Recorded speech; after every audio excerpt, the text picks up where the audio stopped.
Welcome to everyone. हम इस video में बात करने वाले हैं कि long term capital gain and short term capital gain में हमें कितनी टैक्स पेमेंट करनी पड़ेगी, और अगर हम इक्विटी बाई करते हैं या फिर डेप्थ शेयर बाई करते हैं तो उसमें हमें कितनी टैक्स पेमेंट करनी पड़ती है। तो हम इस वीडियो में फुल डिस्कस करने वाले हैं, तो चलिए हम जानते हैं। जैसे कि मैं बताई कि कैपिटल गेन पे ही हमारा टैक्स लगता है। अब टैक्स जो लगेगा वो हमारा इक्विटी और डेप्थ में लगेगा। उसमें भी दो टर्म्स हमारे आते हैं, एक हमारा लॉन्ग टर्म कैपिटल गेन होती है, एक हमारी शॉर्ट टर्म कैपिटल गेन होती है।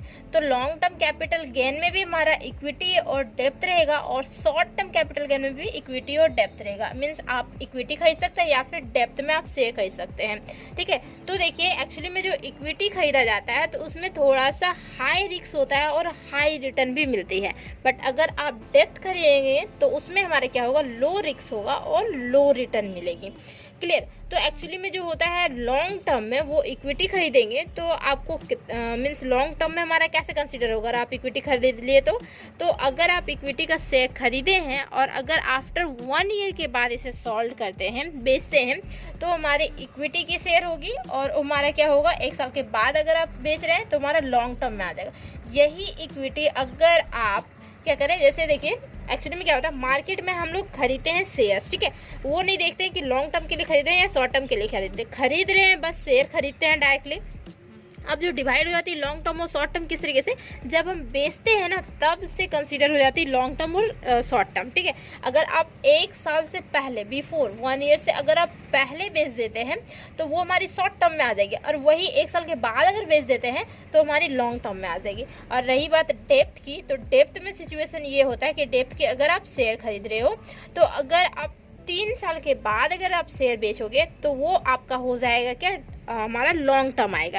और अगर 3 साल से पहले अगर आप शेयर बेच देते हो तो वो हमारा आ जाएगा किसमें, शॉर्ट टर्म में आ जाएगा। ठीक है, वो डेप्थ के कंडीशन में, और इक्विटी के कंडीशन में 1 year, after 1 year, before 1 year. ठीक है, और यहाँ पे डेप्थ के शेयर में आफ्टर 3 ईयर और बिफोर 3 ईयर। तो लॉन्ग टर्म समझ में आ गया होगा, शॉर्ट टर्म समझ में आ गया होगा, कितने टाइम इसमें किसको सॉल्व करेंगे तो हमारी लॉन्ग टर्म में आ जाती है और ये हमारी शॉर्ट टर्म में आ जाती है। तो आप देखते हैं कि इस पे जो टैक्स लगती है वो कितने % की टैक्स लगती है अगर इक्विटी खरीद लेंगे तो, और अगर डेप्थ खरीद लेंगे तो कितने % की टैक्स हमें देनी पड़ेगी। अब देख लेते हैं टैक्स किस में देनी पड़ रही है। तो लॉन्ग टर्म अगर हम कैपिटल गेन करते हैं, अगर इक्विटी हम बाई किए हुए हैं और उसको हम 1 ईयर्स के बाद सोल्ड कर देते हैं, बेच देते हैं, तो हमें 10% की टैक्स देनी होगी।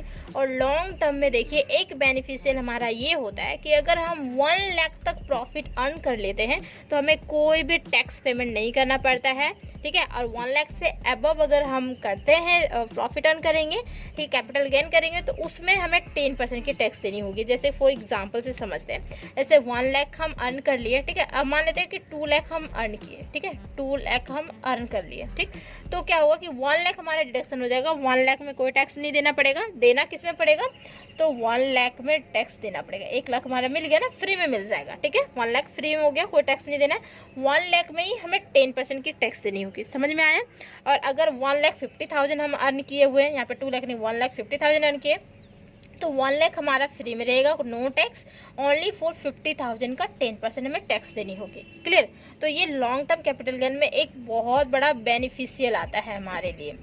ओनली फॉर लॉन्ग टर्म में है ये, शॉर्ट टर्म में बेनिफिशियल नहीं आता है, ओनली फॉर लॉन्ग टर्म में आता है। ठीक है, अभी हम बताएंगे, बहुत अच्छे से क्लियर हो जाएगा कि किस तरीके से इक्विटी और डेप्थ में मिलता है हमारा टैक्स पेमेंट करनी पड़ती है। और देखिए अगर डेप्थ, जो भी हम लॉन्ग टर्म के लिए डेप्थ लेते हैं, आफ्टर 3 ईयर्स के बाद ही उसे सेल करेंगे। अभी जस्ट बताएं 3 ईयर्स के बाद सेल करेंगे तो लॉन्ग टर्म में आएगा, तो उसमें हमें 20% की टैक्स देनी होगी। ओनली फॉर 20% टैक्स दीजिए, बस और कुछ भी नहीं। ठीक है, और इसमें हमारा क्या होगा कि डेप्थ में कोई भी हमारा बेनिफिशियल नहीं होती है, कुछ भी बेनिफिशियल नहीं मिलेगा। 1 लाख अगर डेप्थ लिए हुए हैं और 1 लाख अगर आप प्रॉफिट अर्न किए ना तो उसमें भी 20% आपको देनी होगी। और अगर वही इक्विटी कर रहता 1 लाख अर्न किए तो हमें 1 लाख मीन्स 1 लाख में कोई भी टैक्स नहीं देना होगा। ठीक है, बट डेप्थ में देना पड़ता है, 20% टैक्स लगेगी ही लगेगी वहाँ पे। अब आती है बात शॉर्ट टर्म के लिए। तो शॉर्ट टर्म में क्या होगा कि अगर हम इक्विटी को 1 साल से पहले अगर हम सोल्व कर देते हैं तो हमारी शॉर्ट टर्म में आ जाएगी, तो वहाँ पे 15% की टैक्स डेफिनेटली लगेगी ही लगेगी। चाहे आप 10 रुपीज़ ही क्यों ना अर्न किए हो, इसका 15% लगेगा, या 20 रुपीज़ ही क्यों ना प्रॉफिट किए हो, फिर भी आपको 15% की टैक्स देनी होगी। या फिर अगर आप 1 लाख ही अर्न किए हो, ठीक है, मतलब कैपिटल गेन ही किए हो तो इसका भी 15% देना होगा। मतलब आप जितना भी प्रॉफिट अर्न किए हो, प्रॉफिट पे ही टैक्स लगती है ना, जितना भी आप प्रॉफिट अर्न किए हो उसी पे 15% टैक्स देने होगी। यहाँ पे कोई भी छूट नहीं मिल रहा है कि 1 लाख तक आपको कोई टैक्स नहीं देना होगा, यहाँ पे कोई छूट नहीं, ओनली फॉर लॉन्ग टर्म में छूट है, वो भी इक्विटी में छूट है। क्लियर। और रही बात यहाँ पे डेप्थ की, तो डेप्थ अगर आप 3 ईयर से पहले सोल्ड कर देंगे तो क्या होगा, वो हमारा शॉर्ट टर्म में आ जाएगा। और शॉर्ट टर्म में आया मतलब क्या, 30% की आपकी यहाँ पे टैक्स लगेगी। तो आप 3 ईयर्स से पहले सोल्ड ना करें, वही ज़्यादा बेटर है। आप 10% टैक्स बचा सकते हैं, 20% ही आप टैक्स दीजिए, ठीक है। और एक बात होती है हमारी क्या, कि अगर आपका लॉस हो जाए, तो यहाँ पे तो गेन की बात हो गई, अगर आपका लॉस हो जाए तो क्या होगा। देखिए यहाँ पे कोई छूट नहीं मिलेगी, 15% देनी ही होगी, 30% देनी ही होगी। यहाँ पे ओनली फॉर छूट मिलेगी 1 लाख की, और यहाँ पे 20% आपको डेफिनेटली देनी ही देनी होगी, चाहे कितना भी आप प्रॉफिट अर्न किए हो। ओके, अब देखिए लॉस की बात कर लेते हैं। तो लॉस में देखिए, अगर यहाँ पे आपकी लॉन्ग टर्म में अगर आप इक्विटी में लॉस कर जाते हैं, ठीक है, इक्विटी में लॉस कर जाते हैं, मान लेते हैं कि 1 लाख की आपकी लॉस ही हो गई, ठीक। और अब क्या किए कि आप दोबारा 2-3 शेयर आप खरीदे हैं, तो एक शेयर में आपका क्या हो गया, लॉस हो गया, उसे आप बेच दिए, ठीक। अब रही बात, अब जैसे लॉस हो गया तो लॉस को आप क्या कर सकते हैं ना, ट्रांसफ़र कर सकते हैं नेक्स्ट ईयर में, ठीक है। क्योंकि देखिए बता रहे हैं, क्योंकि ट्रांसफ़र करना होगा, क्योंकि अगर आप दूसरा शेयर बाई करते हैं और उसमें जब प्रॉफिट हो जाता है, तो उसमें अगर आपका 2 लाख की प्रॉफिट हुआ है, ठीक, यहाँ पे ओनली फॉर इसकी बात कर रहे हैं, अगर 2 लाख की प्रॉफिट हुआ है तो 1 लाख जो आपका लॉस हुआ था और 2 लाख प्रॉफिट, तो वहाँ से मैनेज हो जाएगा 2 लाख माइनस 1 लाख का जो प्रॉफिट हुआ था वो, मतलब क्या हो जाएगा, ओनली फॉर 1 लाख ही आपका प्रॉफिट दिखेगा, है ना, माइनस वाला कवर हो रहा है तो 1 लाख ही आपका प्रॉफिट दिखेगा। 1 लाख प्रॉफिट जब दिख रहा है तो मीन्स 1 लाख पे तो हमें कोई टैक्स नहीं देना होता है, तो कोई टैक्स देनी ही नहीं होगी। 2 लाख भी प्रॉफिट हुआ ना तो भी टैक्स नहीं देने, क्योंकि हम जो पहले शेयर जो सॉल्व किए थे उसमें 1 लाख हमारा लॉस हुआ था, तो वहाँ से मैनेज हो गया। इसी तरीके से डेप्थ में भी होता है, डेप्थ में भी अगर आपकी लॉस हो जाती है, ठीक है, मान लेते हैं 50,000 या 1 लाख 2 लाख लॉस हो गया है, और उसके बाद फर्स्ट शेयर में और सेकेंड शेयर में क्या कहते हैं, डेप्थ का ही शेयर हो, इक्विटी का शेयर नहीं होनी चाहिए, डेप्थ की शेयर होनी चाहिए, और लॉन्ग टर्म ही होनी चाहिए, ठीक है। लॉन्ग टर्म, यहाँ लॉन्ग टर्म की बात करें तो लॉन्ग टर्म ही होनी चाहिए, शॉर्ट टर्म से आप मैनेज नहीं कर सकते। ओनली फॉर जो टाइप के हमारे रहेंगे शेयर्स, वो टाइप और किस टर्म में, तो सेम अगर रहते हैं तभी जाके मैनेज होती है, नहीं तो फिर अलग अलग रहेंगे तो मैनेज नहीं होगा।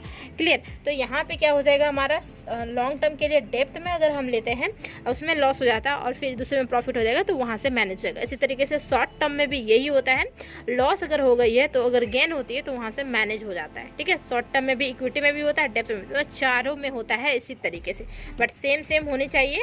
और उसको आप ट्रांसफ़र करते रहेंगे, ईयरली बाय ईयरली ट्रांसफ़र करनी होगी। अगर ट्रांसफ़र नहीं करेंगे तो वो नहीं होगा, ठीक है। ट्रांसफ़र आपको करवानी होगी, ब्रोकरेज से ट्रांसफ़र करवा सकते हैं।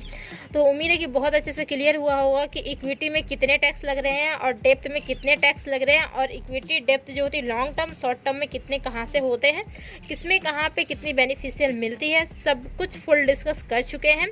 तो थैंक यू सो मच यहाँ तक बने रहने के लिए। और अगर वीडियो अच्छी लगती है तो वीडियो को लाइक कीजिए एंड फ्रेंड्स में शेयर कर दीजिए, चैनल को जरूर सब्सक्राइब कर लीजिए।